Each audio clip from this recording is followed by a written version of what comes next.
नमस्कार सोआसिस live 9 PM को स्वागत करछि मो सुभाष। दर्शक बंधु आज प्रसंग हेउछि खूब शीघ्र खोलिबाक जाउछि कि नवदास हत्याकांड रहस्य।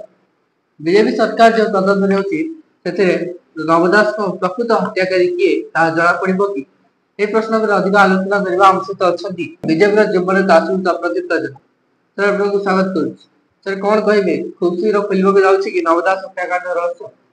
नमस्कार समस्त नमस्कार। नवदास हत्याकांड रहस्य निश्चित खोलिब। देखंतु दीपाली दास आ परिवार जे कि न्यायर अपेक्षा थिले किंतु से जो दलर विधायिका से दलरू से न्याय पाई पारिले नाही बा पाइबार आशा नथिला सेतिपई से न्याय भिक्षा पे मुख्यमंत्री की केबे कहि नथिले। मु तो दंभर सहित कहूची जे मोहन सरकार रे तांको न्याय मिलिबो सेतिपई से माने आश्वस्त हेले। तेणु सपरिवार जाई मुख्यमंत्री को निवेदन कले सीबीआई जांच करिया पे एवं न्याय प्रदान करिया पे निश्चित भाव में बीजेपी सरकार रे तांको न्याय मिलिबो। आमे आज सपरिवार माननीय मुख्यमंत्री को भेटिलु एवं तांको आमे परिवार तरफ सीबीआई तदंत पे आज लेटर देइछु।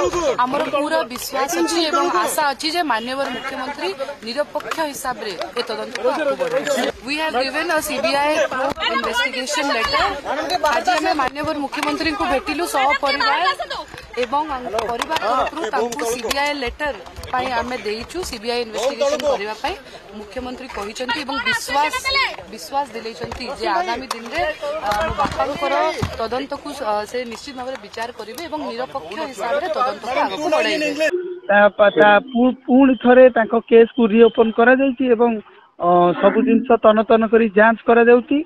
आगामी दिन रे प्रकृत सत्य सामना को आसीबो। जे माने एथिरे शामिल अछंती ए हत्याकांड को माने मिसलीड करिया पे जो माने शामिल थिले से समस्ते धरा पड़िबे। आउ मोहन सरकार लोकंक सरकार जेहेतु से मध्य एमएल हेले भी से भी ओडिशा जो 4.5 कोटी ओडिया मध्य से आसुचंती। तेणु निश्चित से मध्य न्याय पाइबे। गोपाल दास अभियुक्त नथिले कि देखो जेहेतु एटा तदंतर विषय अछि थिले कि तांको कांधरे बंदूक थरी आउ किए गुली मारिछंती जहाँ भी घटना है तार डिटेल जेहेतु तदंत चली मु कहि परिबि नाही। किंतु एतिक आश्वास जे जो माने षडयंत्र करिकि नवदास को हत्या करथिले सेमानकर पर्दाफाश हबो। आगामी दिन रे नवदास को आत्मा को शांति मिलिबो तांको मध्य उचित न्याय मिलिबो। एथिरे बहुत बड़ बड़ मुंड अछंती जो माने ए तदंत को ठीक भाव में करदेवा चाहूना कारण से माने तदंत हेले सेमानकर मुंड कटिबो सेही पई एमाने तदंत को दिगहिरा करबा चाहूचंती। सरकार गोटे स्पष्टतार आसिकरी ये तदंत को आउ आगु नवा कथा। सर अरुण बोथरांकर जो पड़ी जायतला लैट्रिन भीतर खोली की बाहर करथिले सब बेकार ड्रामा गुडाक एटा कि तार किछि वैल्यू नै किछि वैल्यू नहीं। से को आज्ञा आपन गोटे फ्लाश मारिक 3 दिन पर गोटे कागज बाहर करंतु तो कागज थिबो कि पानी रे खाली पकेक देखांतु बेकार कथा गोटे ड्रामा करुछन। तापर से रोसिया मृत्युवरण कलानी ये सब तदंत हवा कथा जोटा तदंत हवा लोकंकर मनरे संदेह अछि सेटा माने तदंत हवा कथा। जो भाव में आपण देखुए जो भाव में तदंत होउची ए तदंत को तांकर परिवार ग्रहण कले ना कि परिवार बीजेपी मुआ हेले सर मु हेटा कहि पारिबिनी मु कहि पारिबिनी। मु तांको कथा कहिदली सीबीआई तदंत हो सीबीआई तदंत पई मु वर्तमान पर्यंत भी से दाबी रे अटल। पूर्व सरकार रे जो तदंत हला से ठीक नथला कि हां पूर्व सरकार रे के भली तदंतटा को पाटबणा करा जायतिला एवं सब तथ्य को लुचा जाइथिला। मु तो कहूची आमे भी कहूथलु जे एहा एक मंत्री को दिन दीपरे प्रायोजित भावरे हत्या करा जाइथिला। एक सरकारी हत्या बोली मु कहूची। ताको मारिबा पे सुपारी मिलथिला कि हेई पारे कारण से चैलेंज करथिले बिजु जनता दलर सभापति नवीन पट्टनायक को से तांकर अस्तित्व हजे देबा को चाहुथिले झारसुगुड़ा रे से तापरे सांगठनिक स्तर रे मध्य से बिजु जनता दल को साइड लाइन करी निजर संगठन तैयारी करथिले। तेणु एटा राजनीतिक षडयंत्र हो पारे बिजु जनता तरफ हत्या करने। तेणु सेटा तो तदंत चली बहुत जल्दी लोक मैंने जाना पाइबे कौन पे हत्या कर हत्या तो कर दिन द्विपहर कहली ना से माने एथिरे बिजु जनता दलर बड़ बड़ नेतृत्व माने असहिष्णु हो पड़े नव दासंकर तांकर जो माने तांकर जो भली सांगठनिक दक्षता रही झारसुगुड़ा रे एवं तांकर जो विस्थापित नीति थिला आउ से जो भली ढंगरे सेठी पावरफुल मंत्री हो जाइथिले तेणु तांकू जेलस फील करी बा तांकू अटकेबा पई तांकर रास्ता को बंद करिबा पई ए सब योजना हिथिला आउ ए योजना रे से बळी पड़ी जाइथिले।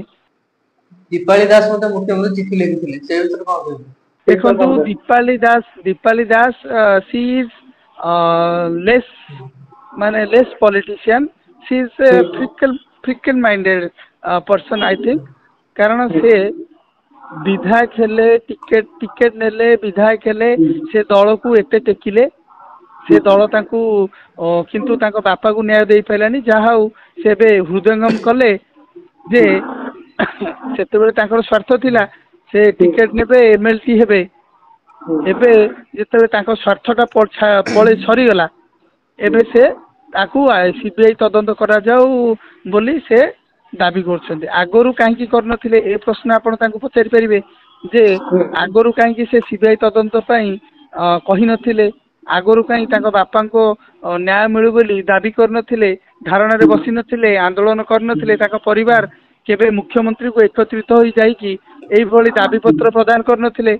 एबे काहेकि कले आउ एबे जदी कले सेति पई सरकार गंभीर अछि एवं सरकार तार तदंत भार जो सब अधिकारी को देछि से माने करूछंती एवं धीरे धीरे सब जिनस पता को आसीबो खूब सिर खोलिया जाउछि नवदास हत्याकांड रहस्य निश्चिंत बहुत जल्दी आसिया जाउछि ता प्रति मध्य कार्यानुष्ठान आरंभ होईछि सरकार एथि प्रति सतर्क अछि निश्चित भाव रे जेहेतु गोटे हाई प्रोफाइल मर्डर सरकारी गोटे मंत्री को दिन द्विपहर मर्डर करा जायछि ओडिशा इतिहास रे या प्रथम एवं ओडिशा इतिहास रो गोटे कलंक मध्य ए कलंकित अध्याय उपरु पर्दा हटिले सारा ओडिशावासी मते जानिबा चाहउछन्ती पर्दा हटिबा दरकार। लोकन को आश्वासन मिलिबो कि नवदास को जे मारिछि ता रियल हत्याकारी मिलिबो बीजेपी सरकार बात कर परिबो? निश्चित लोकन को आश्वासन मिली सारिछि लोक से देखंतु प्रथम हैला जो माने विक्टिम माने जहार बापा मरछि से तो आश्वस्त होई जेछि जे मोहन सरकार रे न्याय मिलिबो तेणु से जेते आश्वस्त तेबे सारा ओडिशावासी मते आश्वस्त जे न्याय मिलिबो। आपन कथा सब धन्यवाद हम सब देथिबार आमे कथा होले तो युवा नेता सुधा प्रदीप नाम सहित खूब चिर खोलियो जाउछि नवदास हत्याकांड रहस्य बीजेपी सरकार रियल हत्याकारी को खोजछि एवं खूब शीघ्र तार नाम मध्ये जଣା पड़िबो। आज भी समय ही अछि आज प्रसंग बेड रखवा रहउछि। नमस्कार।